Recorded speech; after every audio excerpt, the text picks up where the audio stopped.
Hello दोस्तों, कैसे हैं आप सब। उम्मीद है कि आप सब बेहतर होंगे। और आज की इस क्लास में हमें पढ़ना है, हमारा जो टॉपिक है वो मैथमेटिक्स का टॉपिक है अवकलन। तो आगे के जो चैप्टर्स हैं वो कवर हो चुके हैं, इसके वीडियो आपको बाद में मिलेंगे, पर हम शुरुआत करते हैं अवकलन से। तो दरअसल अवकलन से शुरुआत करने का तात्पर्य ये था कि पीछे की चीजें पढ़ाई जा चुकी हैं, पर इसके वीडियो आपको बाद में मिलेंगे। तो चलिए समझ लेते हैं कि अवकलन में आखिर क्या चीजें हैं। बेमतलब की बात, ज्यादा बातें ना करते हुए सीधे हम अवकलन को बताएंगे, इसके ज्यादा बेसिक्स को नहीं समझाएंगे, क्योंकि अब इंटरमीडिएट में जो अवकलन का बेसिक है वो निकाल दिया है। और हम लोग इतना बेसिक पढ़ लेंगे कि हमारे इंटरमीडिएट की जो सवालें हैं उसे हल करने में हम सक्षम हो जाएं। तो चलिए समझते हैं आखिर अवकलन यानी डिफरेंशिएशन का मतलब क्या था। दरअसल यहाँ पर मान लीजिए कि हमारे पास कोई एक फलन है जो कि है y, और जो ये फलन है ये y बराबर fx लिखा हुआ है। इसका मतलब y इज ए फंक्शन, है ना, which is variable with respect to f। इसका मतलब जो भी रहा होगा समझेंगे अभी। यानी हम ये कहना चाहते हैं कि अगर हम x में परिवर्तन करते हैं तो y के मान में अपने आप क्या हो जाएगा, परिवर्तन। तो यहाँ पे हमें ये समझना है, दरअसल अवकलन को पढ़ने से पहले हमें दो शब्द ये अच्छे से समझना है कि एक शब्द होता है चर और एक क्या होता है, अचर। तो हाई स्कूल तक की क्लासों में या उसके पहले तक आप ये पढ़े होते हैं कि चर का मतलब ये होता है जो ABCD छोटा बड़ा ऐसे लिखकर पढ़ा दिया जाता है, उसे हम बोल देते हैं चर। और जो हम नंबर्स पढ़ते हैं, गिनती पढ़ते हैं, उसे हम बोल देते हैं अचर। पर मुद्दा यहाँ पर ऐसे समझिए, यहाँ चर को हम बोलते हैं वेरिएबल, है ना। वेरिएबल का मतलब ये होता है जो वेरी करे यानी जो बदले, और अचर का मतलब ये होता है नॉन वेरिएबल। नॉन वेरिएबल का मतलब ये होता है कि जो ना बदले उसे हम बोलेंगे अचर। तो जो सटीक इसका नाम है वही इसका यहाँ पर काम रहेगा। यानी अब अपने दिमाग से ये बात निकाल दीजिएगा कि अगर कहीं x y z p q r या a b c ऐसे कुछ लिखा है अवकलन में या इंटरमीडिएट में जहां आप पढ़ रहे हैं, या अब आप जहां भी कुछ भी पढ़ेंगे, तो इसमें से कोई भी संख्या चर हो सकती है और कोई भी अचर। इसके पहले आप कहते थे ना 1 2 3 जो ये लिखा है ये अचर है और ये चर है, लेकिन अब ये समझ लीजिए कि इसमें से कोई चर भी हो सकता है और इसमें से कोई अचर भी हो सकता है। चलिए समझते हैं हम आखिर चर अचर का मुद्दा क्या था। अब हम ये जानना चाहते थे कि अवकलन में हम करते क्या हैं। हम किसी भी एक चर का किसी दूसरे चर के सापेक्ष अवकलन करते हैं। दरअसल अवकलन क्यों करते हैं और किसी चीज का अवकलन वही जो हम लिखेंगे वो क्यों होगा, ये जो टॉपिक है ये है प्रथम सिद्धांत के द्वारा अवकलन।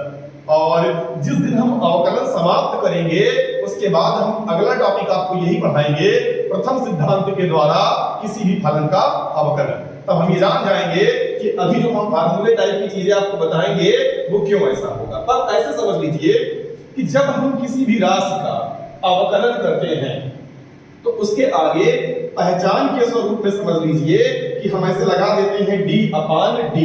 क्या लगा देते हैं, d अपान d। और अगर अब हम अवकलन x के सापेक्ष करते हैं तो इसका मतलब यहां पर हम लिख देंगे d अपान dx, या अगर हम p के सापेक्ष करते हैं तो लिख देंगे d अपान dp, या अगर हम q के सापेक्ष करते हैं तो d अपान dq। ये लिखने का एक तरीका है। अब अगली बात समझिएगा, यहां पर हमारे पास लिखा है y बराबर fx। अब ये समझिए कि अगर मान लीजिए कहीं पर लिख दिया जाए, मान लीजिए c लिखा है और इसका हमें करना है अवकलन x के सापेक्ष, तो हम लिखेंगे d अपान dx। तो अब एक बात ये समझ लीजिए कि जो ये d अपान d लिखा है ये बता रहा है कि हमें करना है अवकलन, और किसका अवकलन करना है, c का, और वो भी किसके सापेक्ष करना है, x के सापेक्ष करना है। तो हम x के सापेक्ष अवकलन करेंगे और c का करेंगे, तो ये पक्का समझ लीजिएगा कि ये एक अचर राशि है। पर ऐसा बहुत बार होगा जब ये हमें पता होगा कि c एक चर राशि है, तब वो बात अलग हो जाएगी। पर बेसिक पहले हम जो समझना चाहते हैं वो समझिएगा, है ना, कि d अपान dx और यहाँ पर लिखा है c। पहले बेसिक को समझना जरूरी है, क्योंकि इसके पहले किसी ने कुछ कहा था, ऐसे हमें बताया था कि सर जो ये आप पढ़ा रहे हैं बेसिक्स है वो हमें आता है, तो ऐसे बहुत सारे लोग होंगे जो अवकलन कभी ना पढ़े होंगे और उन्हें ना आता होगा, तो उनको भी तो आना जरूरी है ना, तो सबको आना चाहिए। और d अपान dx यहाँ पर लिखा है c। जब हम इसका अगर अवकलन करेंगे तो देखिएगा इसका अवकलन होगा अचर। अचर इसलिए होगा क्योंकि सॉरी यार, इसका अवकलन होगा 0 और इसका अवकलन 0 इसलिए होगा क्योंकि हमने c का अवकलन किया और c एक अचर है। इसी प्रकार अगर मान लीजिए मैं लिख देता d अपान dx और यहाँ पर लिख देता p, तो इसका भी अवकलन क्या आता 0। यानी अगर किसी हम गिनती का अवकलन करें d अपान dx और यहाँ लिख दे 4, तो जाहिर सी बात है इसका अवकलन क्या मिलने वाला है 0। अभी हमारी इतनी बात समझ में आ गई। अब अगर इसी प्रकार मान लीजिए, अच्छा अब जिसका हम अवकलन करेंगे आगे से लिख देंगे, है ना। अब देखिए अगर मान लीजिए हमारे पास एक फलन लिखा है y बराबर fx, हमें इसका अवकलन करना है x के सापेक्ष इसका अवकलन जो फलन लिखा है, तो हम इसके आगे लगाएंगे d अपान dx। क्या लगाएंगे d अपान dx और यहां पर लिख देंगे fx क्योंकि इसी का हमें करना है अवकलन। एक मजेदार बात जानते हैं आप, तो हमें इसके आगे भी लगाना पड़ेगा d अपान dx और बगल में लिख दिया y।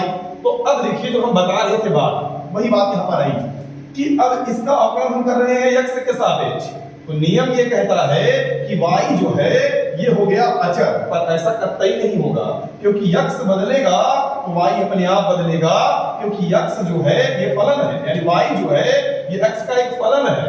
y fx लिखा है ना, x को हम बदलेंगे तो y ऑटोमेटिक बदल जाएगा, यानी y x पे निर्भर करता है, तो इसका मतलब y बदल रहा है और जो बदलेगा जो वेरिएबल होगा उसे हम बोलेंगे चर, और जो चर होता है उसका अवकलन कभी 0 नहीं होता। और जो यहाँ पर c है ये एक क्या है अचर, इसलिए इसका अवकलन क्या हो गया 0। तो बेसिक बात, चर का अवकलन 0 नहीं होता और अचर का अवकलन 0 होता है। हमें यहाँ x के सापेक्ष अवकलन करना था, ये y के बराबर लिखा था, यानी ये पता चला कि x बदलेगा तो y जी अपने आप बदलेंगे, इसका मतलब हमने यहाँ पर ऐसे लिख दिया, ठीक ना। अब समझिएगा एक बात और, हम इसे कई बार ऐसे लिख देते हैं, मिला के ऐसे लिख दे रहे हैं dy बाई dx बराबर, यहाँ पर देखिएगा d अपान dx fx को कई बार शॉर्टकट में हम f डैश x भी लिख सकते हैं। तो अब एक बात ये समझ लीजिए कि अगर कहीं fx बराबर लिखा हो, कुछ भी लिखा हो और कह दे कि f डैश x का मान निकालिए, तो आप समझ जाइएगा कि हमें करना है d अपान dx fx, यानी हमें उस चीज का क्या करना है अवकलन।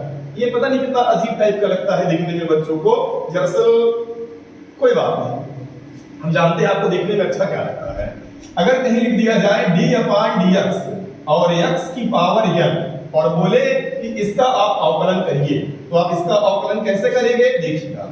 यहाँ पर ये एक चर लिखा है, x एक चर है, हमें कैसे पता चला क्योंकि हम अवकलन x के सापेक्ष कर रहे हैं, और जब इसका हम अवकलन करेंगे तो जब कभी किसी चर की पावर कोई घात हो तो घात चली आएगी आगे, और जो ऊपर लिखा है एक उसमें कम कर देंगे तो पावर एक कम कर लिया n-1 हो गया। उम्मीद है आ गया होगा। जैसे अगर कहीं लिख दिया जाए d अपान dx x घाते 4, हमने कहा इसका अवकलन करिए, x है ना, x घाते 4 है तो 4 आगे आ जाएगा और ऊपर एक हम कम कर देंगे तो x की पावर 3 हो गया डिफरेंशिएशन, अवकलन बड़े आराम से आ गया। यानी अगर हम चाहें तो हम लिख सकते हैं d अपान dx, यहाँ लिखा है x घाते 10, हमने कहा इसका अवकलन बताइए, तो 10 कहां चला आएगा आगे, ऊपर एक कम कर देंगे तो x की पावर कितना हो गया 9। तो ऐसे बेसिक जो अवकलन है आप बड़े आराम से कर लेंगे, है ना। हम प्रथम सिद्धांत के अवकलन में जब पढ़ाएंगे तो इस बात को सिद्ध करके दिखा देंगे कि ये आगे क्यों आ जाता है और ऊपर एक कम क्यों हो जाता है। बस मेरा उद्देश्य ये है कि अभी मैथमेटिक्स पहले हम स्टार्ट तो कर लें, कुछ पढ़ तो लें, और ये एकदम निहायत बेसिक है। जब आप कक्षा 11 में प्रवेश किए होंगे तो फिजिक्स उसी को आती है जिससे अवकलन और समाकलन आता है, क्योंकि फिजिक्स का कोई भी टॉपिक नहीं होगा, कोई चैप्टर नहीं होगा जहां इसका यूज ना हुआ हो। तो बेसिक अवकलन जो हम पढ़ा रहे हैं, अगर आप 11th पास आउट होकर 12th में आए हैं तो 200% आपको ये आता होगा, मैं ये जानता हूं, पर फिर भी इसे समझते हैं। देखिएगा हमें इतनी चीजें मिल गई यहां पर, है ना। आगे देखते हैं इसमें और क्या किया जा सकता है।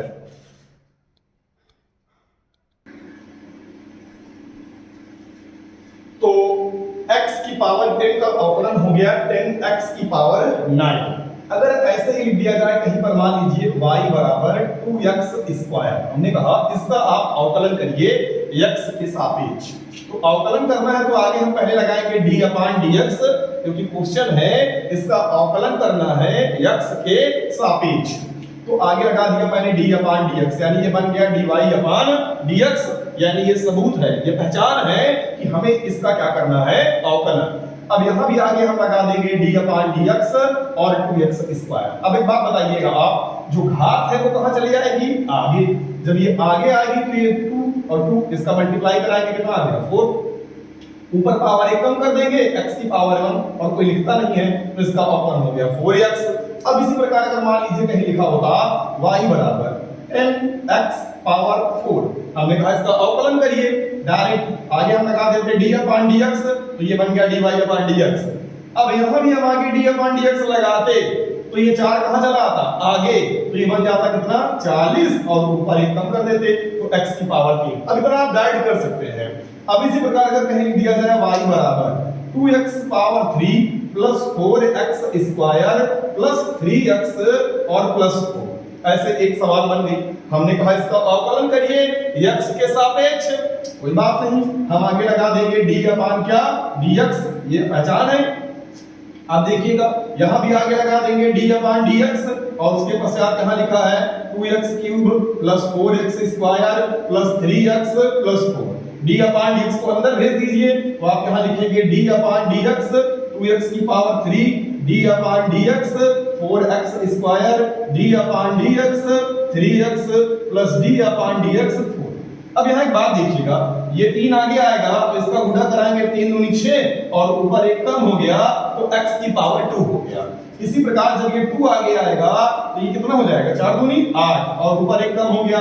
अब यहाँ देखिएगा x की पावर यहाँ पर कितना है 1, और जब 1 आगे आएगा तो 3 1 कम 3 होगा, लेकिन ऊपर 1 कम करेंगे तो 1 पहले से था, 1 कम कर दिया x की पावर 0, और दुनिया जानती है x की पावर 0 का मान 1 होता है।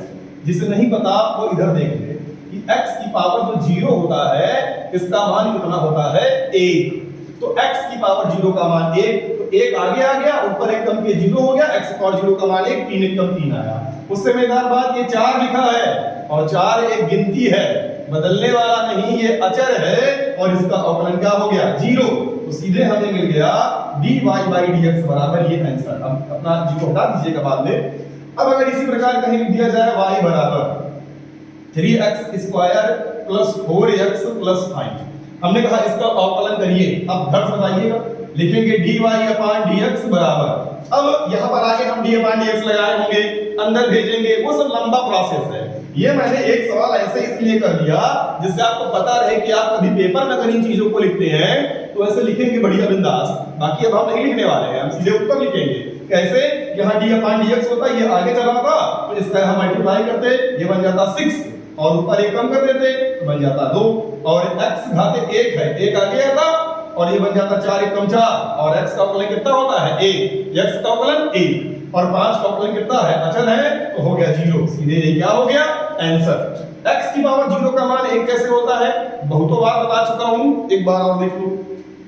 मैं x की पावर 0 को लिख सकता था x की पावर a माइनस a, आप 1 माइनस 1 लिख दीजिए, 2 माइनस 2 लिख दीजिए, 100 माइनस 100 लिख दीजिए, p माइनस p लिख दीजिए, पर ये तो लिखा है 0 ही। अब आप सब लोग जानते होंगे कि अगर आधार समान होती है तो घाते आपस में जुड़ जाती है। कैसे, कहीं अगर 10 घाते 2 लिखा है, या ऐसे लिखते हैं x घाते 2 लिखा है, x घाते 3 लिखा है, तो आप कह देते हैं x घाते 5, कह देते हैं ना, क्योंकि 3 तो 5 हो गया, ये 2 बार लिखा, ये 3 बार, ये 5 बार हो गया। ऐसे अगर मान लो यहाँ पे लिख देते 4 तो यहाँ लिख देते 6 बार, यहाँ लिख देता 10 तो 10 में कितना हो गया 12, यानी 12 बार। तो अगर मैं यहाँ लिख देता n तो 2 बार और n बार, तो कुल हो गया 2 प्लस n बार, हमने ऐड कर दिया। जब हम इसको ऐसे ऐड करके लिख सकते हैं तो दोबारा इसको अलगा भी सकते हैं। तो जब यहाँ पर माइनस है तो अलगाइए x की पावर a और x की पावर माइनस a। हमने कैसे लिखा, ये बात समझ आई, आधार समान है, घाते जुड़ जाएंगी तो a में माइनस a यहाँ लिख दिया, जोड़ के इसे लिख सकते हैं। क्लियर है ना, अरे यार जुड़ जाएगी मतलब कि a प्लस माइनस a, तो प्लस माइनस माइनस तो a माइनस a, सेम चीज लिखी है। छोटी मोटी चीजें, इसमें कंफ्यूज नहीं होना है। अब देखिएगा, ये अगर x की पावर a लिखा है, x की पावर माइनस a है, अगर किसी के ऊपर माइनस है नीचे भेज देंगे तो घात प्लस हो जाएगी ना, और ये कट गया तो 1 आ गया कि नहीं आ गया। तो किसी भी चीज की जो पावर है अगर वो 0 है तो उसका मान 1 कैसे होता है, अब ये बात आपको समझ में आ गई होगी बेहतर तरीके से। चलिए, उम्मीद है कि ये जो बेसिक चीजें हैं ये आपको अच्छे से समझ में आ रही होंगी। हमें समझना क्या है कि अवकलन हम करते कैसे हैं किसी भी चीज का। देखिएगा कि ऐसे बेसिक अवकलन आप कर लेंगे। अगर एक अवकलन मैं आपको देता हूं, कहीं लिखा था y बराबर d/dx और यहाँ लिखा है p² + 2p, हमने कहा इसका अवकलन करिए, तो आपका क्या मन कर रहा है कि जो घात है उसको आगे भेज देंगे और एक कम कर देंगे, गंदा मन कह रहा है। अगर इसका अवकलन अगर आप ऐसे करना चाहते हैं तो मामला गड़बड़ है, क्योंकि अगर इसका हम अवकलन करते हैं x के सापेक्ष तो इसका मतलब अगर मैं इसका dy/dx निकालूंगा तो आंसर आएगा 0। अब जानते हैं ना क्यों? क्योंकि x के सापेक्ष अवकलन करेंगे और ये p अचर है और अचर का अवकलन 0। ऐसे लिख दिया जाए dy/dx, यहां लिखा है p घाते, या चलो कुछ भी और लिख लेते हैं, क्या लिख दे यार चलो एक घाते लिखा है 4, हमने कहा इसका अवकलन करिए, एब्सोल्युटली 0 आएगा। क्यों आएगा? x के सापेक्ष अवकलन कर रहे हैं, x चर होते हैं, यहां a लिखा है इसलिए 0। अगला एग्जांपल देखते हैं, d/dx करके लिखा है, मतलब पहचान हो गई अवकलन करना है, और यहां लिखा है a² x², हमने कहा अवकलन करिए। व्यवहारिक बात है कि दोनों मल्टीप्लाई है, तो इसके साथ गुणे में जो होता है उसको छोड़ देते हैं। जैसे यहां देखो, यहां 6 छूट गया था ना, जैसे यहां पर देखो 2 ऐसे रहने दिया था, 3 आगे चलाया था, लेकिन जब प्लस में था तो अचर था 0 हो गया था। क्लियर है ना? तो ऐसे यहां पर लिखिएगा, इसमें से चर कौन है, a या x? तो हम अवकलन किसके सापेक्ष कर रहे हैं? हम अवकलन कर रहे हैं x के सापेक्ष, तो इसका मतलब x हो गया चर और a हो गया अचर। तो जब अचर है इसको इसके अलग से लिख लो, है ना। और उसके पश्चात जब हम इसका अवकलन करेंगे इसका, तो 2 कहां चला आएगा, आगे, ऊपर 1 कम कर देंगे, 2 में से ये कितना आ गया कम। क्लियर है ना? जैसे इसी प्रकार अगर यहां पर लिख देता मैं d/dx a², हट से 0 लिख देता। क्लियर? अगर मैं इसी प्रकार लिख देता d/dA और a², यहां पे चर है a और अवकलन भी करेंगे a² का, तो 2 आगे आएगा, ऊपर 1 कम। उम्मीद है ये आ रहा होगा। आगे समझिएगा, मैं यहां पर लिख दिया d/dA और यहां पर लिखा है a² x², तो आप समझ गए ना कि हम a के सापेक्ष अवकलन कर रहे हैं, अर्थात जो a है वो होगा चर। तो x² भैया हो गए चर, इनको कर दो बाहर और इनटू लगाओ और a² का अवकलन करेंगे, 2 आगे और ऊपर हो गया 1 कम। तो ऐसे जो बेसिक अवकलन है आप बड़े आराम से आसानी से कर सकते हैं। उम्मीद है कर लेंगे, आ रहा होगा, इसमें कुछ भी कठिन नहीं है। अवकलन से आसान पूरे मैथमेटिक्स में कुछ है ही नहीं, और मुझे तो सच में सबसे बोरिंग टॉपिक मैथ ही लगता है, क्योंकि मैथ में इतना बेसिक, एक बार बता दो सबको आ जाता है, पूरा चैप्टर आप लगा सकते हैं, इसमें कोई दिक्कत नहीं।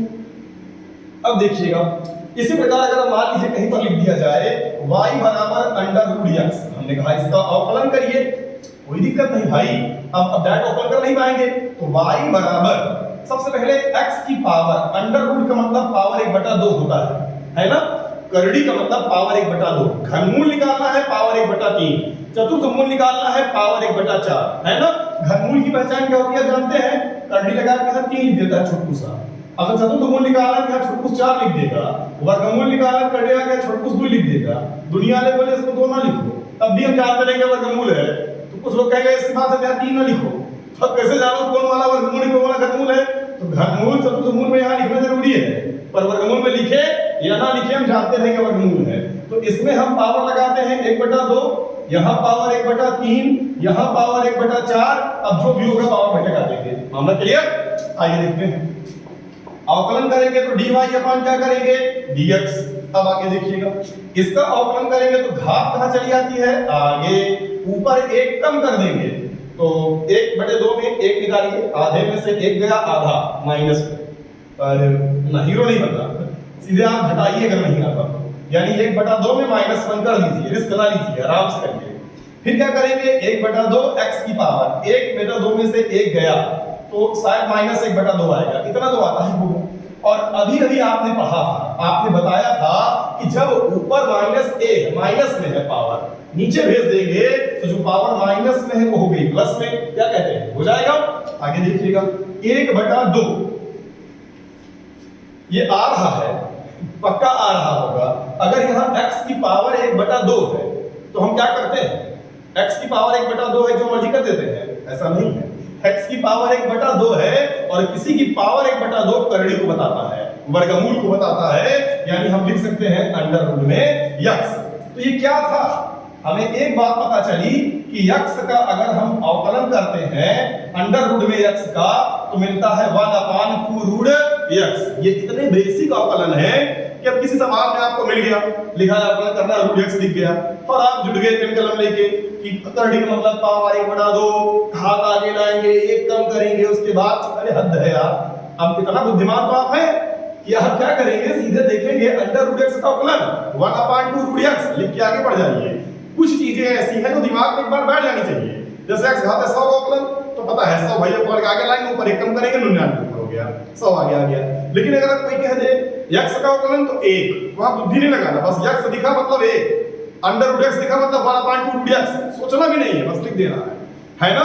ये जुबान पे होना चाहिए आपके। जैसे एग्जांपल में y बराबर कहीं दिया जाए x घाते 4 plus 2x square plus under root में x प्लस x की पावर 3/2, ऐसा कोई झोलझाल लिख दिया। हमने कहा करिए अवकलन इसका, और दिक्कत क्या है, कर लेंगे, लिखेंगे dy अपान dx, 4 को पकड़ के आगे लाएंगे, ऊपर एक कम करेंगे, इनको आगे लाएंगे, 2 दूनी 4, ऊपर एक कम करेंगे, देखे ना अंडर रूट भैया दिख रहे हैं, बोले क्या लिखें, अरे सीधे यार बट लिंक्ड है आप लोग, 1/2 root x, under root x का अवकलन 1/2 रूट x कैसे हुआ है आपको पता है ये, अरे घात 1/2 किए होंगे, आगे लाए होंगे, एक कम किए होंगे, वही हमें ला। अब इसका तो नहीं पता है, ना हमें पता है ना आपको पता है, तो तरीका तो पता है ना कि 3/2 भैया पकड़ के कहां लाएंगे, आगे, और जो ऊपर लिखा है एक कम कर देंगे। ज्यादा परेशान होना है तो एक लाइन बढ़ा लो, क्या बढ़ाओगे, 2 1 कम 2 करोगे, 3 में से 1/2 मतलब करंट x बन जाएगा। क्या समझ में आया ना, कर लेंगे इसे आप, आई थिंक कर लेंगे, अरे लिख ही देते हैं 4x³ plus 4x plus 1/2 root x plus, देखिए 3/2 में से अगर एक निकाल देंगे, इसका मतलब ये 3/2 मतलब 1.5 में से एक क्या बचा, आधा, आधा मतलब क्या होता है जानते हो ना, x की पावर 1/2, और अगर आप चाहें तो पावर 1/2 को रूट x लिख सकते हैं, ठीक। तो ये हो गया आपका आंसर। तो ऐसे जो बेसिक अवकलन है उसे आप आसानी से बता सकते हैं, कोई दिमाग नहीं लगाना। क्या कहते हैं, बता लेंगे, लगता तो है कि बता ही लेंगे। ax² plus bx plus c, ये क्या लिख दिया भाई, कोई बात नहीं, हल करेंगे ना। हम इसका करेंगे अवकलन x के सापेक्ष, तो हम लिख देंगे dy बाई dx। अब ये 2 कहां चलाएगा, आगे देखो। अब ये तो पता होगा कि x के सापेक्ष अवकलन हो रहा है तो a b और c अचर है, तो कुछ बुद्धिमान कहेंगे अचर 0 लिख दो, अरे नहीं, इसके साथ में चर है तो इसका मतलब ये चर बन गया, इसके साथ में चर है, ये भी चर तरीके ट्रीट होगा, ये 0 नहीं बनेगा, ये 0 नहीं बनेगा, पर ये शुद्ध अचर है, इसका मतलब ये 0 बनेगा। बात समझ आ रही है ना। अब आगे देखिएगा, तो 2 चला आया आगे, ऊपर 1 हो गया, कम बन गया 2ax, और अभी भी मैंने बताया था x का अवकलन 1, तो ये हो गया 1, बचा सिर्फ b और c अचर है, तो इसका अवकलन 0 पक्का आ रहा है। चलिए क्यों देख लीजिए से ही, y बराबर ax³ plus dx घाते 4 plus ex² plus 2p plus q, ऐसे लिख दिया हमने, कहा करिए अवकलन इसका। अरे क्या दिमाग लगाना यार, सीधे dy बाई dx, 3 आगे आएगा, ऊपर 1 कम कर देंगे, है ना। ओ क्या लिखवा दिया, 3 आगे चलाया, ऊपर 1 कम करेंगे x², ये आगे चलाया 4d और x की पावर ये 3 हो गया, ये 2 आगे चलाएगा 2e और x की पावर यहाँ 1, कोई मतलब नहीं, इनमें कुछ नहीं है, सब 0 अचर है। तो ऐसा अवकलन कर लेंगे, क्या लगता है कर लेंगे, कर लेंगे, बड़े तेज हैं आपको, सही बात है, कर लेंगे। तो ऐसा बेसिक अवकलन ऐसे किताब में से लिखा है, आपके जरूर सवाल लिख दिया है, x की पावर 3/4 प्लस x की पावर 2/3 माइनस 5/6 x की पावर 3/4 प्लस अंडर रूट में x। क्या झूठा मजाक बना कर रखा है यार, ऐसी सवाल देख के शर्म आती है।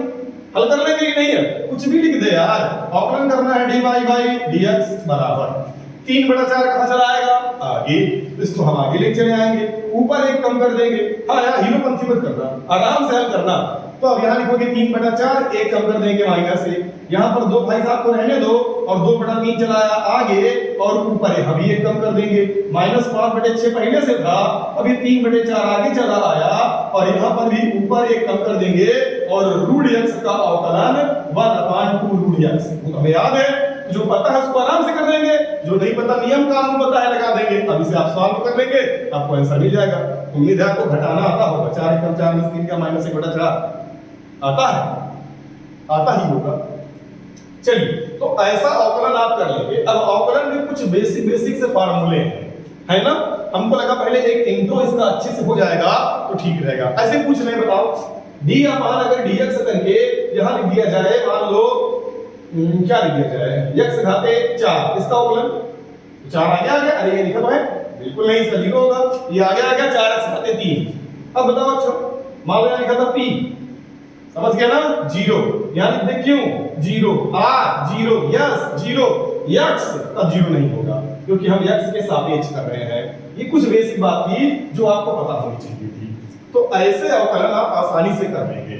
अब कुछ अवकलन हम लिख रहे हैं जो आपको याद होने चाहिए, जैसे d/dx लिखा है, और सॉरी यार, d/dx c लिखा है, अचर है ना, अभी मैंने इसको नीचे बताया था। तो इसका अवकलन क्या होगा, 0, एकदम सही। d/dx करके x की पावर n लिखा है, तो x का अवकलन करेंगे, ऊपर घात है और वो भी घात गिनती है, एक अचर है, तो ये कहां चला आएगा, आगे, और ऊपर हम 1 कम कर देंगे। इसी नियम पे जितनी सवाल हमने पढ़ लिया। अब दोबारा अवकलन अगर हमें करना है d/dx और e की पावर x, तो इसका अवकलन e की पावर x ही होता है। हमने कहा ना, वेट प्रथम सिद्धांत के अवकलन में हम ये बात आपको सिद्ध करके दिखा देंगे कि आखिर ऐसा क्यों होता है। इसी प्रकार अगर d/dx करके a की पावर x लिख दिया जाए, d/dx a की पावर x, तो इसका अवकलन होता है a की पावर x और log a to the base e। क्या लिखा है, बात समझ में आया। a की पावर x का अगर हम अवकलन करेंगे तो हमें मिलेगा a की पावर x और log a to the base e। सही मायने में ये दोनों भाई भाई हैं। दिखाएं कैसे, देखिए, अगर a की पावर x के स्थान पे कहीं लिख दिया गया है e की पावर x, क्या कहते हैं, और इसका करना है हमें अवकलन यानी d/dx। तो हम इस नियम से अगर करें अवकलन, तो a है, यहाँ a की पावर x है, यहाँ a की पावर x आया, तो यहाँ e की पावर x है, तो यहाँ e की पावर x आया। फिर मैं लिखूंगा log, और यहाँ a यहाँ e, तो e पहले से था और यहाँ a है, यहाँ a, यहाँ e है, यहाँ e। और जब कभी भी log के बाद कोई चीज लिखी हो और वही चीज बेस में भी लिखी हो, तो इस पूरे की वैल्यू 1 होती है। कितना होती है, 1। तो इसका मान 1 हो गया, तो e की पावर x आ गया, तो d/dx e की पावर x का अवकलन e की पावर x आया। क्वेश्चन देखिए, अगर कहीं 10 की घाते x लिख के d/dx लिख दे और कहे कि इसका आप अवकलन करें। अच्छा, एक बात है, जहां कभी भी आपको ये सवाल लिखने की आवश्यकता पड़ेगी तो आप पॉज करेंगे, लिख लेंगे। और दूसरी बात, अगर आपको आवाज मेरी बेहतर नहीं समझ में आ रही होगी तो ईयरफोन का इस्तेमाल करेंगे, ठीक है, तब चीजें आपको बेहतर सुनाई भी देगी और मजा आएगी, चैप्टर का फील आएगा, समझ आएगा। और अगर आ रहा होगा, ये सब पढ़े होंगे, तो फिर ये बोरिंग सा लग रहा होगा। चलिए कोई बात नहीं, देखते हैं। 10 की पावर x लिखा है, दरअसल a की पावर x था, तो यहाँ लिखते थे a की पावर x, 10 है तो 10 की पावर x, और फिर यहाँ लिखेंगे log a to the base e, यहाँ 10 है तो 10 to the base e। आ गया समझ में। इसी प्रकार अगर यहाँ लिख दिया जाए d/dx 5 की पावर x, अब आप बताएं 5 की power x log 5 to the base e, तो अब ऐसा बेसिक क्वेश्चन आप आसानी से कर लेंगे। क्या कहते हैं, कर लेंगे, कर लेंगे। d/dx और अगर यहाँ पर लिखा है log x और यहाँ बेस e है, यही मजेदार बात है।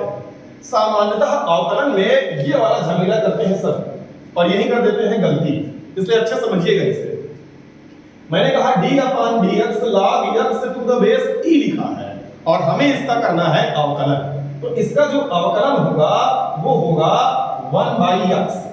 तो d/dx log x बेस अगर e है तो अवकलन होगा 1/x, बेस e है। अच्छा, e की पावर x का अवकलन e की पावर x होगा, a की पावर x का अवकलन a की power x log a to the base e, log a to the base e, base मतलब नीचे लिखते हैं, कैसे पढ़ते हैं ये पता चल गया ना, log a to the base e, यानी log a का आधार e है। ठीक, चलिए तो log x का अवकलन 1 by x बेसिकली याद कर लेते हैं लोग, log x का अवकलन 1 by x। और पेपर में झोल कैसे करेगा आपके जानते हैं, ये लिख देगा कि d/dx ऐसे कुछ लिख देगा, जहां आप चीजें गड़बड़ कर देंगे। कैसे गड़बड़ कर देंगे देखिए हम बता रहे हैं,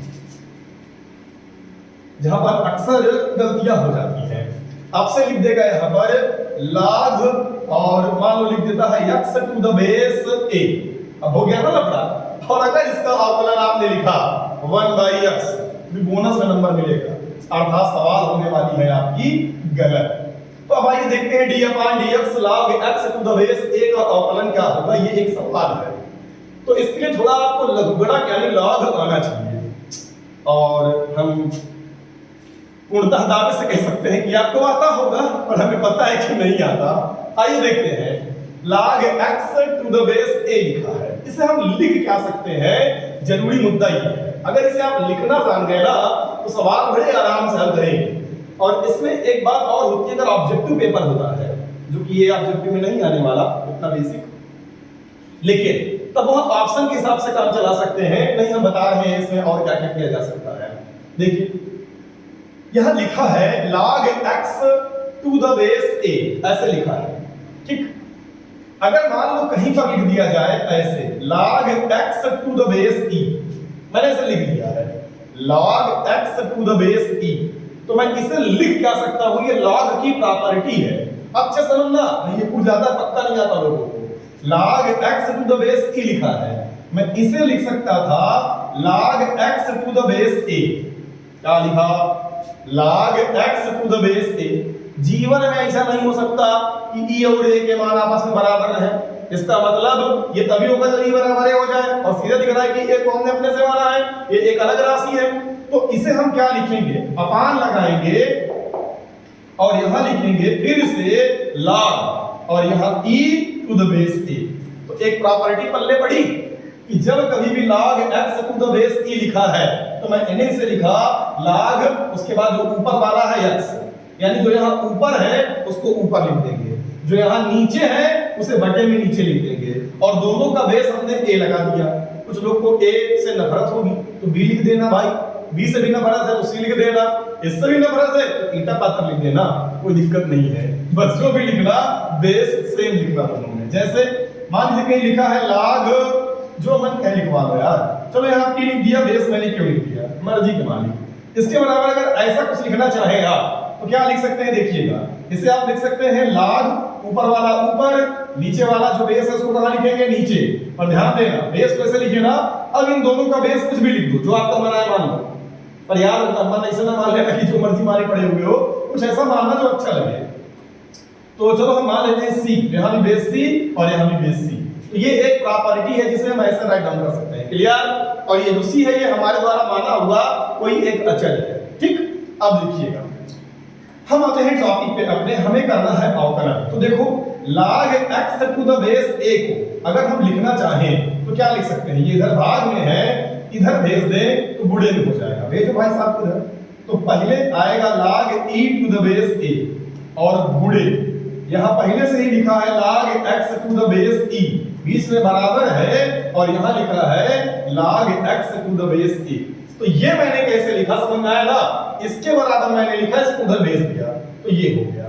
ठीक, और हमें जो अवकलन करना है वो किस चीज का करना है, d/dx log x to the base a। तो हमने फार्मूला ये निकाला कि मैं इसे लिख सकता था, क्या लिख सकता था, log e to the base a, है ना, और गुणे तो गुणे log x to the base e। सुनिएगा आगे यहां d/dx है, यहां भी लगा दीजिए d/dx। तो d/dx है, ये पहचान है कि हमें क्या करना है, इसका समाकलन ना ना, इसका अवकलन करना है। किसके सापेक्ष, x के सापेक्ष। जिसमें x पाया गया वो चर, बाकी सब अचर। तो ध्यान से देखो log e to the base a, हमने बोला ना a हमने मार्केट खरीद के लाया है। वैसे आजकल गर्मी समय चल रही है तो मार्केट कहां मिलेगा, पर कैसे खरीद के लाए हैं ऐसा नहीं है। और जो e है ये एक्सपोनेंशियल फंक्शन वाला e है, इसका मान 2 पॉइंट समथिंग होता है, तो इसका मतलब ई एक अचर है, ए हमारे द्वारा माना एक अचर है, तो यानी ये एक अचर राशि हो गई। और ये चर के साथ जुड़ी है, पहले इसको बाहर लिखो, वहां अंदर क्या कर रहा है, इसको बाहर लिख दिया। और log x बेस e का जो अवकलन होता है वो 1/x होता है। यानी इसका मतलब अगर कोई log x बेस a का अवकलन करने के लिए आपसे पूछे तो आप लिखेंगे log e to the base a 1/x, और यही हो गया आंसर। पहले बताइए, ये समझ में आ गया होगा आपको अच्छे से? बहुत बेसिक चीज है, इसमें कोई रॉकेट साइंस नहीं है ना? बस हमको ये पता था कि हम log x बेस a को क्या लिख सकते हैं, और ये बेहतरीन क्वेश्चन है। और ऑप्शन में दिख जाता है तो लड़के भावनाओं में जाते हैं और खट से 1/x लगा के चले आएंगे, क्योंकि 1/x कहां पड़ा रहेगा। और पढ़ते वक्त इतनी माइन्यूट चीज बेस देखने को फुर्सत नहीं किसी को, और कोई देखता भी नहीं। अब देखिएगा, इस सवाल में कुछ एक्स्ट्रा टैलेंटेड बच्चे होंगे, हाँ पाए जाते हैं हर जगह एक्स्ट्रा टैलेंटेड लोग, जो सोचेंगे कि नहीं मैं इसमें कोई और दिमाग लगाऊंगा और इस सवाल को कुछ और करूंगा। चलिए हम सब सारी संभावनाओं को देख लेते हैं कि आप इसमें ज्यादा से ज्यादा क्या कर सकते हैं। देखिएगा, log x to the base क्या लिखा था, a।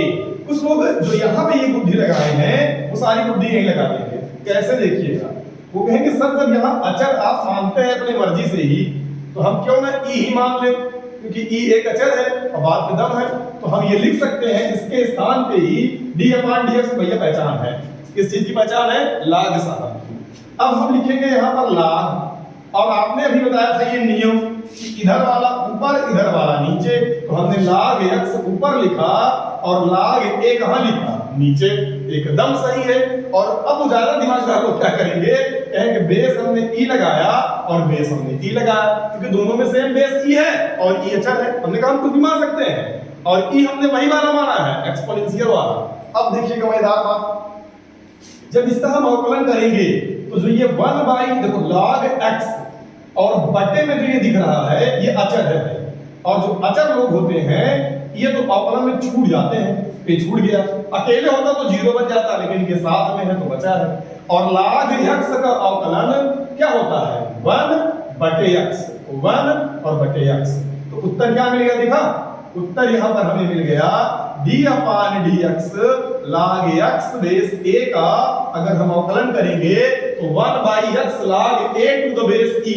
याद ध्यान से देखो, 1/x log e to the base a, दोनों में अंतर है, यहाँ a बेस e है और यहाँ e बेस a है, इसलिए याद रखना। अब वहां पे आप जब पेपर देने जाते हैं ऑब्जेक्टिव पेपर, तो वहां आपको सवाल हल करते वक्त ये देखना है ऑप्शन किस हिसाब से लिखा है, इस हिसाब से या इस हिसाब से। बाकी संभावना क्या हो सकती है हमने बता दिया, और ये दोनों 200% सत्य है। अब यहां देखते हैं आगे, कुछ लोग कहेंगे सर आपने कहा यहाँ कुछ भी मान सकते हैं, हम यहाँ p मानेंगे, q मानेंगे, r मानेंगे, s मानेंगे, या कुछ भी यहाँ मान लेंगे। अगर मान हम यहाँ पे माने होते z, ठीक, यहाँ भी z, तो ये तो अचर होता, पर log x to the base z का अवकलन हमें नहीं आता है ना, क्योंकि अगर आता ही होता अगर ऐसे तो हम डायरेक्ट इसका अवकलन लिख दिए होते, इतना ताम झाम काहे करते। ये बात समझ में आया? इसलिए ई मानना यहाँ पर मेरी मजबूरी थी। चलिए ये बेसिक बात थी और ये बेहतरीन बात थी, इसे आप लिख सकते हैं क्योंकि ये इंपॉर्टेंट भी है। अब मैंने कह दिया इजी है फर्जी है, तो फर्जी समझ मत लेना, ये काम की चीज थी है ना, यहाँ प्रॉपर्टी थी ना कुछ थोड़ा सा लॉग की, तो इसे आप लोग राइट डाउन करिएगा। तो अवकलन में बेसिक चीजें आपको आती हैं, हम फार्मूला एक बार रिमाइंड कर देते हैं अब, और क्योंकि उसकी मदद से ही हम अब आगे बढ़ सकते हैं, नहीं हमें आगे चीजों को समझने में बेहद दिक्कत होने वाली है। तो फार्मूला आना चाहिए, और हमने बताया ना इन सब का जो प्रूफ है हम वो आपको करके दिखाएंगे। कहां पे? प्रथम सिद्धांत का अवकलन, और पक्का करके दिखाएंगे। चलिए एक बार फिर से लिखवा दीजिएगा पूरा, d/dx c, यानी ये एक अचर है जिसका अवकलन आपने अभी बताया था 0। d/dx e की पावर x, इसका अवकलन e की पावर x। d/dx a की पावर x का अवकलन a की power x log a to the base e, अभी देखा था। d/dx मेन चीज तो छोड़ ही दिए हैं, x की पावर n, तो इसका अवकलन n x की पावर n माइनस 1। और अभी एक निकाला था हम लोगों ने d/dx log x, जिसका अवकलन आपने बताया 1/x। और अभी मजेदार बात, यहाँ पर बेस e है, मैं लिखूं या ना लिखूं अब जानते रहिएगा, कि जब log x नॉर्मली ऐसे लिखा रहे तो समझ जाना बेस e है, और अगर यहाँ बेस बदल देगा तो उस चीज को हैंडल कैसे करेंगे तब इधर हम लोगों ने देखा था। अब आगे समझिएगा, यहाँ पर कुछ त्रिकोणमितीय फंक्शन भी होते हैं जिनका अवकलन होता है और इसे आपको याद करना है। और कैसे याद करेंगे हम, है ना, तो बता रहे हैं कैसे याद करेंगे। d अपॉन dx ये लिखा है sin x, यानी ये कह रहा है हमें sin x का अवकलन करना है, दिमाग नहीं लगाना, सिर्फ cos x यानी sin x का अवकलन cos x होता है। फिर यहाँ लिख देंगे d upon dx cos x, तो इसका अवकलन क्या होगा, तो हम लिख देंगे माइनस sin x। इसी प्रकार d अपॉन dx यहाँ पर है tan x, तो इसका अवकलन होता है sec square x। d upon dx cot x, इसका अवकलन होता है minus cosec square x। d upon dx अगला है sec x, तो इसका अवकलन होता है sec x into tan x। और इसी प्रकार d अपॉन dx यहाँ पर लिखा है cosec x, तो इसका अवकलन होता है minus cosec x into cot x। ठीक है, पहली बात तो ये है यहाँ पे कि ये इतना बेसिक है, ये सबको आता है, आता है, आता है, आता है, ये इतना बेसिक है, सबको आता है। जिसको नहीं आता, जिसको नहीं याद है वो इसको गौर से एक बार देखे, चीजें अपने आप याद होगी। कुछ चीज रटा नहीं जाता, बस इसे आप अच्छे से देख लीजिए, घूर घूर के डर जाएगा, याद हो जाएगा। कैसे देखिए, चीजों को समझा करें, मतलब कुछ जुगाड़ ढूंढा करें, कैसे से याद कर ले। जैसे देखिए हमें पता है साइन वाला कास में, कास वाला साइन में से कुछ था, टैन वाला जाता था सेक में, है ना, और इसी प्रकार जो काट वाला था कोसेक में, ऐसा कुछ ऐसा था। और अगला मामला था कि शायद शुरू में हमने पहला चिन्ह प्लस लगाया होगा, फिर माइनस, फिर प्लस, फिर माइनस, फिर प्लस और फिर माइनस। देखो चिन्ह जो लगे हुए हैं वो अल्टरनेट लगे हैं, प्लस के बाद माइनस, प्लस के बाद माइनस, प्लस के बाद माइनस, है ना। तो चीजें समझ में आ गई। और क्रम आपको बचपन से याद होगा, साइन कास, टैन काट, सेक कोसेक, है ना। तो इसका मतलब साइन वाला प्लस, कास वाला माइनस, टैन वाला प्लस, काट वाला माइनस, सेक वाला प्लस, कोसेक वाला माइनस। याद हो गया। अब देखिएगा साइन का कास, कास का माइनस साइन, है दूसरा वाला है, तो पहले चिन्ह ना याद रखिए, पहले वैसे याद रखिए क्या होगा। साइन जाएगा कास में, कास जाएगा साइन में, टैन जाएगा सेक में। अब ये काट में नहीं जाता, बस एक मामला है, टैन जाएगा सेक में लेकिन स्क्वायर लगेगा, तो टैन का सेक स्क्वायर, तो काट भेजे जाएंगे कोसेक में और कोसेक के स्क्वायर लगेगा, है ना। इसी प्रकार अगर हम सेक का लिखेंगे तो सेक इनटू टैन, सेक वाले में लफड़ा क्या था कि सेक भी आएगा और टैन भी आएगा, बस समझो, याद हो जाएगा। सेक इनटू टैन और कोसेक का cosec into cot, cosec into cot, और आगे क्या है इसमें माइनस। तो पहले वाले प्लस, फिर माइनस, फिर प्लस, फिर माइनस, फिर प्लस, फिर माइनस, दो चार बार सवाल करेंगे, चीजें याद हो जाएंगी। तो साइन का अवकलन क्या होता है, cos x, cos का माइनस sin x। इसी प्रकार अगर हम देखें tan का तो sec स्क्वायर x, काट का तो minus cosec square x, sec का तो sec इनटू tan और cosec का तो cosec इनटू cot, और आगे क्या है माइनस। बस याद है। फिर से एक बात समझ लीजिए, देख देख के समझ लीजिए, बोल लीजिए, अपने आप याद हो जाएगा। बोलने से चीजें बेहतर याद होती हैं, याद रख लीजिएगा। तो प्रयास किया करें, पढ़ने में मन न लगे तो बोल बोल के पढ़ो, है ना। एक गिलास पानी लो, एक गिलास पानी लो, बैठ जाओ दम लगा के, और बार बार चीजों को बोल बोल के रट्टा मार के पढ़ो, देखो परमानेंट याद रहेगा। मतलब रटने वाली बात नहीं है, बस बात ये कि पढ़ने से आपका दिमाग कंसंट्रेट होता है जब आप बोल के बोलते हैं। तो जैसे अगर अभी आप बोलना चालू कर दीजिए तो आप सोच नहीं पाएंगे, ये सब तो आपको पहले से ही पता है कि हम कहना क्या चाहते हैं। इसलिए मतलब सवाल नहीं, घर वाले क्या सोचेंगे, क्या बदबुदा रहा है, अकेले मोबाइल लेके, ऐसा कुछ नहीं है। अब पढ़ने में किस बात की शर्म। आइए देखते हैं, जब मूवी देख के हंस सकते हैं अकेले बैठ के, इसको देख के आराम से अकेले बोल सकते हैं। तो यहाँ पर मामला क्या है, साइन, और साइन वाला कहाँ जाएगा, कॉस में। इसी प्रकार जो कॉस है इसका क्या होगा, माइनस साइन। इसी प्रकार जो टैन है सेक में गया था, स्क्वायर लगा था, आगे प्लस था, काट वाला कोसेक स्क्वायर आगे माइनस था, और सेक वाले में सेक इनटू टैन और कोसेक वाले में माइनस कोसेक इनटू कॉट। पक्का याद हो गया ना। साइन का कॉस, कॉस का माइनस साइन, टैन का सेक स्क्वायर, काट का माइनस कोसेक स्क्वायर, सेक का सेक इनटू टैन और कोसेक का माइनस कोसेक इनटू कॉट। याद हो गया, याद हो गया होगा। एक बार फिर से, साइन का कॉस, कॉस का माइनस साइन, टैन का सेक स्क्वायर x, काट का माइनस कोसेक स्क्वायर x, उसके बाद साथ सेक का सेक इनटू टैन और कोसेक का माइनस कोसेक इनटू कॉट। ये चार बार देख लेना, बार बार बैक करके अपने आप याद हो जाएगा। पक्का ना। और बताना साथ साथ, बोलने का प्रयास करना, फट से एकदम याद हो जाएगा, श्योर याद हो जाएगा यार, बहुत मुश्किल नहीं है ये। और ये याद नहीं रहेगा सवाल कैसे करेंगे। तो e की पावर x का e की पावर x log x का 1/x है ना, और बेस की था ये बात बताना चाहिए, a की पावर x का a की power x log a to the base e, x की पावर ये है मतलब घात आगे ऊपर 1 का मचर का 0। चलिए आगे चलते हैं। इसी प्रकार होते हैं कुछ इनवर्स फंक्शन, है ना, क्यों ना हमको लग रहा है कि आज हम फार्मूला पूरा लिख ही देते हैं, जिससे कि कल हम लोग नेक्स्ट क्लास में अच्छा खासा पर्याप्त इसमें मैथमेटिक्स के सवाल ही कर लें। और अब इतना आप पढ़ लिए हैं कि आप अवकलन के पहले चैप्टर सवाल निपटा लेंगे, पर्याप्त एकदम आराम से कर लेंगे जो बेसिक क्वेश्चन है। अगली क्लास के बाद पूरे अवकलन की एक सवाल कर डालेंगे आप, ये मेरी गारंटी है, सब कर डालेंगे सब कुछ, बस थोड़ा मेहनत करनी पड़ेगी बस, है ना। चलिए देख लेते हैं आगे। खत्म तो एक ही दिन में कर दे, बस समस्या क्या होती है वीडियो बहुत लंबा खींच जाएगा, बस दिक्कत यही है। और आप 1 घंटे से ज्यादा लंबा वीडियो देखेंगे ना तो खर्राटे लेने लगेंगे। इसलिए आइए समझते हैं। जब प्रत्यक्षतः क्लास में सो जाते हैं बच्चे तो फिर मोबाइल तो आप समझ रहे हैं। चलिए पर कोई बात नहीं। अगला हमें जो अवकलन करने को मिलता है वो है d/dx, वो है sin इनवर्स x। और sin इनवर्स x का जो अवकलन होता है वो होता है 1/√में 1 - x स्क्वायर। रटना नहीं, देखो अच्छे से याद हो गया, क्या मुश्किल है यार।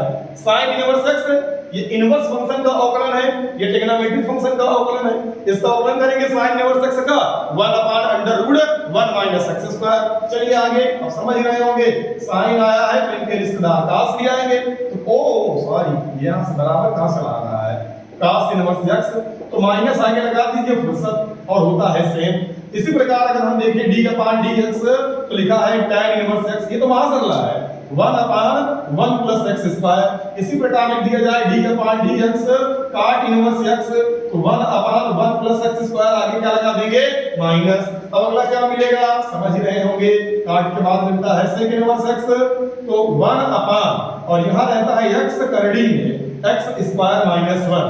तो अब नकल अकल बताएं, जल्दी बताएं, कोसेक इनवर्स x माइनस लगा देंगे आगे और x √में x स्क्वायर -1।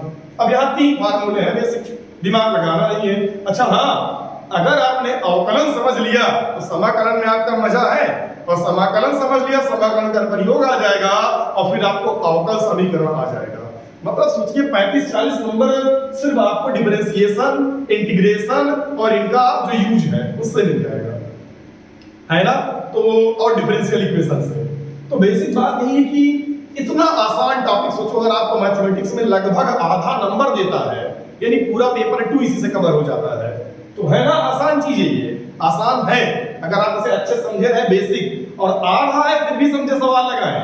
ऐसा नहीं कि अपना आगे संन्यास ले लिए अब हम इसको नहीं पढ़ेंगे, तो समाकलन में फिर दिक्कतें आपकी बढ़ने लगेंगी और अंत तक फिर एकदम घनघोर दिक्कत हो जाएगी। इसलिए समझे बस इसे अच्छे से।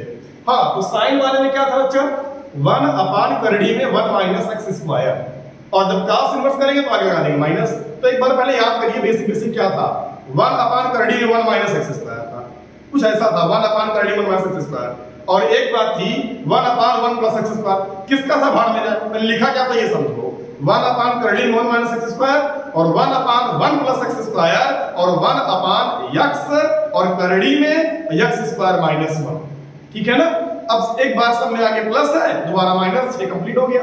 और आप सब जानते होंगे साइन वाला, tan वाला, sec वाला प्लस होगा, cos वाला, cot वाला, cosec वाला माइनस होगा। अब देखिएगा तो साइन वाला क्या था, 1/करड़ी में 1 - x स्क्वायर, तो cos वाले में आगे माइनस, tan वाला में 1/1 + x स्क्वायर, तो cot वाले में इसी में आगे लगा देंगे माइनस, और sec वाले में 1/, और x √x स्क्वायर -1, तो cosec वाले में आगे माइनस लगा देंगे। पक्का आ गया होगा।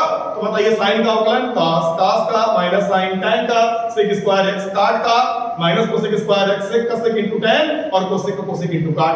sin इनवर्स का 1/√1 - x स्क्वायर, cos इनवर्स का -1/करड़ी में 1 x स्क्वायर, tan का 1/1 + x स्क्वायर, ज्यादा तेज तो नहीं बोल दे रहे हैं, और cot का 1/करड़ी में 1 + स्क्वायर आगे माइनस, और sec का sec इनवर्स x का सब में इनवर्स है तो 1/, उसके पास क्या लगाएंगे x और करड़ी में x स्क्वायर -1, तो इनवर्स वाला हो या नॉर्मल हो, और ये तो ऐसा आप कर लीजिए। अब इसमें सवालें कैसे आएंगी, मिला जुला रूप आएगा, छोटा छोटा बच्चा सवाल आएगी, बच्चा हल कर लेगा। देखिए मैं एक सवाल लिखता हूं y = 2x की power 4 plus under root x plus sine x plus e की पावर x और प्लस यहाँ लिखा है log x और प्लस साइन इनवर्स x। कुछ ऐसा मिला के लिख दिया, ये बकवास मैंने ऐसे लिख दिया, जो दिमाग में आ लिख दिया।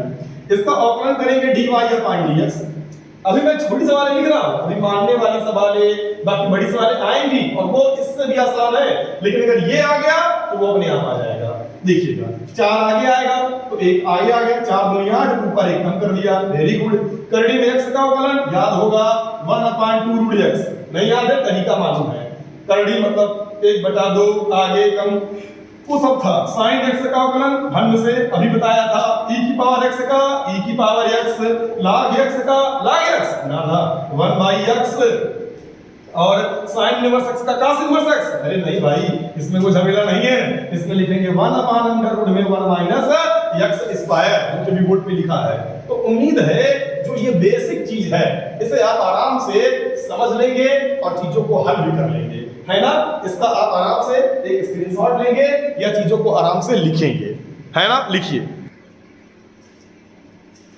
तो कुछ क्वेश्चंस लिखे हैं अवकलन के और हम समझते हैं कि आखिर हम इन क्वेश्चंस को कैसे सॉल्व करेंगे। बेसिक क्वेश्चन है ये सब के सब क्वेश्चन, आप बड़े आराम से कर सकते हैं। जैसे इस क्वेश्चन को देखिए कैसे हल करेंगे।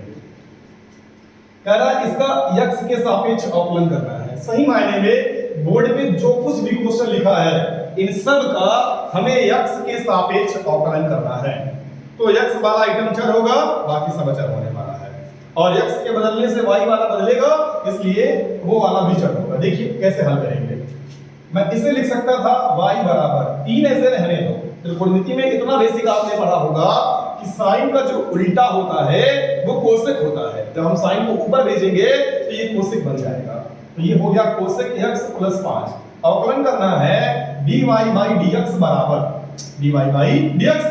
ये तो पहचान है ना इसका, किस का हम अवकलन कर रहे हैं। अब आगे चाहो आप dy by dx लिखो, अंदर भेजो, 4 लाइन बढ़ाओ, डायरेक्ट करो और तेज हो गए हो। तो 3 ऐसे रहने दो। बताओ कोसेक का इंटीग्रेशन, सॉरी यार, अवकलन डिफरेंशिएशन क्या होता है। अभी मैंने बताया था माइनस कोसेक इनटू कॉट, आखिरी वाला था, तो माइनस आगे लगाओ और यहां लिखो cosec x into cot x plus 5 अचर है, तो अवकलन क्या हो गया 0। वेरी गुड, आ रहा है आपको। dy by dx बराबर √2 छूटा रहेगा, इसके साथ में tan का अवकलन अभी भी आपने बताया था sec स्क्वायर x, और काट का तो पता ही है, इसमें माइनस रहेगा और कोसेक स्क्वायर x, आंसर हो गया। ये कठिन थोड़ी ना है, आसान है। आगे देखिए, इसका अगर हम अवकलन करते हैं तो dy by dx। अब देखिए ये जल्दी तो नहीं हो जा रहा है ना, आ रहा होगा यार, बेसिक इसमें क्या हम समझाएं, बस फार्मूला लिखा है tan का sec स्क्वायर x और काट का minus cosec square x, answer हो गया, है ना। अब आगे यहां देखिएगा, ये 3 ऐसे ही रहेगा। अगर आप चाहें पेपर देने जाएंगे तो यहां पर आपने dy upon dx लिखना, ब्रैकेट बनाना, फिर dy upon dx को अंदर भेजना, सबके साथ में dy upon dx लिखना, फिर अवकलन करना। पीछे मैंने सवाल करके दिखाया था, पर इतना ना मार्कर हमारे पास है और ना इतना भाई साहब एमबी, इतना एमबी बन जाता है वीडियो अपलोड करने में गलत हो जाती है। इसीलिए ऐसा समझिए, जिससे कम समय में सवाल बेहतर हो जाए। देखिए तो 3 और e की पावर x का अवकलन e की पावर x। और यहां देखो, अब थोड़ा एक बात समझो, 1/5 ऐसे रहने दो, थोड़ा इतना शॉर्टकट कर सकते हैं आप, बहुत तेज है, अलग से कर लीजिएगा अगर दिक्कत होगी तो। 1/x लिखा है, इसको ऊपर भेजो तो x की पावर -1 हो जाएगा, और अवकलन करेंगे तो घात कहां चली आएगी, आगे देखो। मैं 1/x का अवकलन यहां करके दिखा दे रहा हूं, तो इसको ऊपर भेजा तो x की पावर -1 आगे चला आया, ऊपर 1 कम कर दिया, तो -1 में 1 कम किया, -1 यानी माइनस ऐसे लगाओ, x गुणा कराओ, x ही रहेगा, ऊपर -2 हो गया। और हम जानते हैं कि ऊपर -2 है तो नीचे गया तो +2 हो गया। तो 1/x का अवकलन -1/x स्क्वायर, तो 1/x स्क्वायर, और माइनस आगे आता, ये माइनस और ये माइनस क्या बन गया, प्लस, डायरेक्ट पक्का। 2 की पावर x, अभी मैंने बताया था a की पावर x का a की पावर x और log a to the base e, तो 2 की पावर x का 2 की पावर x log a मतलब 2 और बेस e। sec x का अवकलन sec x into tan x, answer देखिए एक लाइन उत्तर आ गया ना। अवकलन के अधिकांश सवाल 90% एक लाइन उत्तर आएगा, ऐसे ही बस ये सब तो आपको आना चाहिए। बस यहाँ पे थोड़ा देखो लाइन गायब कर लिया, अभी आपसे लाइन बढ़ाना होता तो इसको अंदर भेज दे, सबके साथ लिख दे, इसको ऊपर एक बार भेज दे, फिर आगे भेज दे, फिर उसको नीचे भेज दे, 4-5 लाइन बढ़ जाती, काम बन जाता। अब देखिए यहाँ पे ये क्या मजाक है, बेसिक क्वेश्चन है, कह रहा है कि हमें dy by dx का मान निकालना है, लेकिन तब जब हमें x बराबर क्या मिले पाई बाई 3। तो क्वेश्चन कैसे हल करेंगे देखिएगा। पहले हम इसका dy by dx निकालेंगे, यानी अवकलन। तो sin x का अवकलन कितना आया, cos x। ये अच्छी सवाल है थोड़ा। tan x का अवकलन sec स्क्वायर x, लेकिन ये आंसर नहीं हुआ क्योंकि कह रहा है हमें dy by dx का मान बताना है और x बराबर रखना है पाई बाई 3। तो हम लिखेंगे x बराबर, sorry pi by 4 obviously they रहा हूं, पाई बाई 3 पर। वैसे आप पाई बाई 3 का मतलब समझते हैं ना, 60 अंश, पाई का मतलब 180 और 3 से भाग करेंगे तो 60 हो गया। तो जब हम 60 पे निकालेंगे तो dy by dx बराबर ये हो गया cos 60 और ये हो गया sec स्क्वायर 60। सारा मान रख दीजिए, cos 60 का मान 1/2 होता है और sec 60 का मान क्या होगा, वैसे आपको पता होगा ये 2 होता है। जो cos 60 का मान होगा उसी का उल्टा sec का होता है, क्योंकि cos और sec एक दूसरे के उल्टे होते हैं, यही सब फायदा है। तो इसका मतलब ये 2 का स्क्वायर, तो इसे आप लिख सकते हैं 1/2 + 4, 4 दूनी 8 1 9, तो 9/2 यही हो गया इसका आंसर। तो ऐसे सवाल कर लें, कैलकुलेशन देख लीजिएगा, हो सकता है गलत कर दिए हो, वैसे गलत नहीं है, मैं ऐसे अपने आप को सेफ जोन में रखने के लिए बोल दे रहा हूं। आगे देखिएगा, ये सवाल भी बेहतर है, कह रहा है y बराबर ऐसा कुछ लिखा है, तो कह रहा है प्रूव दैट, पीटी नहीं करना है, prove that dy by dx बराबर क्या है y। आइए देखते हैं, ऐसे ये अनंत तक लिखा है, अनंत तक, इसका अवकलन करेंगे तो dy by dx। ये सवाल में गलत शायद प्रिंट हो गई है, यहाँ 1 रहा होगा, है ना, यहाँ 1 है। तो अब देखिएगा x अगर लिखा है 1, तो 1 का अवकलन कितना हो जाएगा 0, और इसी प्रकार अगर हम x का अवकलन करेंगे तो बताया था मैंने 1, इसका जब हम अवकलन करेंगे तो 2 आगे चला आएगा, ऊपर 1 कम। और यहां देखो मजेदार बात, हम फैक्टोरियल 2 को लिख सकते हैं 2 गुणे 1, है ना। जब कभी आप परम्यूटेशन कॉम्बिनेशन पढ़ेंगे तो आप जानेंगे इसे फैक्टोरियल 2 बोलते हैं और गिनती उल्टा लिख देते हैं। जैसे अगर कहीं लिख दिया जाए फैक्टोरियल 3, तो फैक्टोरियल 3 का मतलब क्या होगा बताते हैं, इसका अवकलन करोगे 3 कहां चला आएगा, आगे, और ऊपर 1 कम कर दो। फैक्टोरियल 3 को मैं लिख सकता हूं 3 गुणे फैक्टोरियल 2।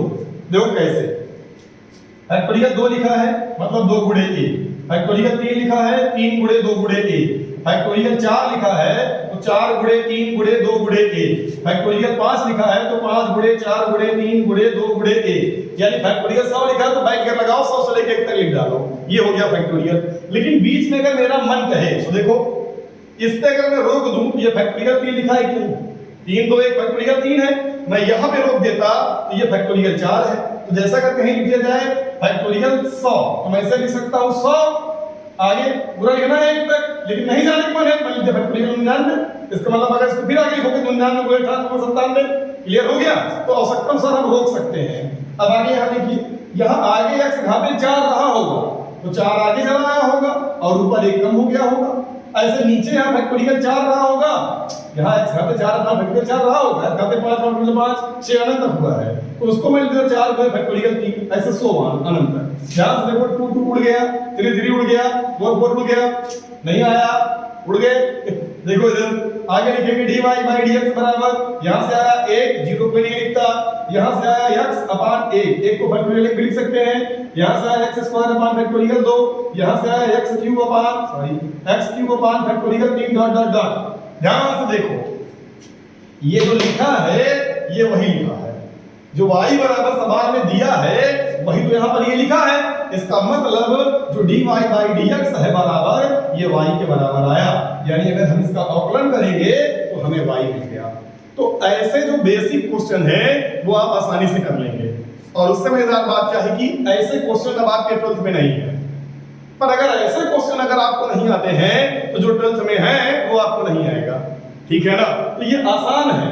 तो हमने क्या किया, आज हमने अवकलन का जो बेसिक पार्ट है जो कि छोटी कक्षा में पढ़ा दिया जा रहा है, अब उसको हमने कवर किया, जिससे कि अब हम कक्षा 12 को सही ढंग से अगली क्लास में स्टार्ट कर सकें, ठीक है।